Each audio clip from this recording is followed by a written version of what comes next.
साथियों, बंगाल में आपकी आस्था पर आक्रमण करने की जिम्मेदारी टीएमसी सरकार ने ले रखी है।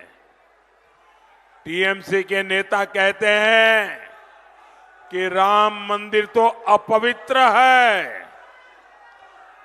क्या राम मंदिर अपवित्र है?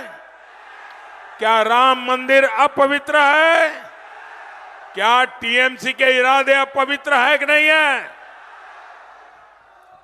अरे टीएमसी सरकार खुद रामनवमी पर रोक लगाने के फरमान जारी करती है। टीएमसी के गुंडों से रामनवमी शोभा यात्राओं पर हमले करवाए जाते हैं।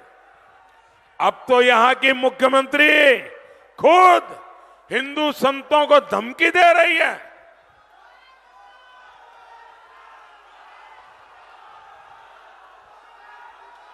रामकृष्ण मिशन, इस्कॉन, भारत सेवाश्रम संघ, ये हमारे बंगाल की आध्यात्मिक पहचान है।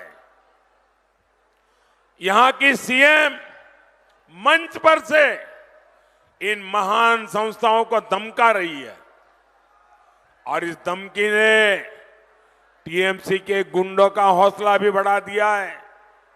पता चला है कि जलपाईगुड़ी में रामकृष्ण मिशन के आश्रम में कल रात को तोड़फोड़ की गई है।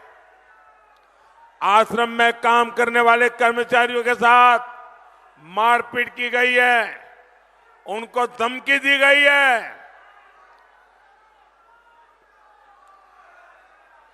ये बंगाल को अब किस तरह ले जा रही है टीएमसी सरकार? कभी बंगाल में रामकृष्ण मिशन को धमकियां मिलेगी, आश्रम में तोड़फोड़ होगी। क्या किसी देशवासी ने कभी सोचा था?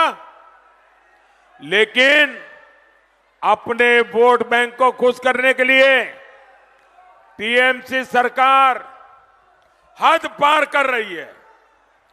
रामकृष्ण मिशन का अपमान, हमारे संतों का यह अपमान बंगाल कभी भी सहन नहीं करेगा।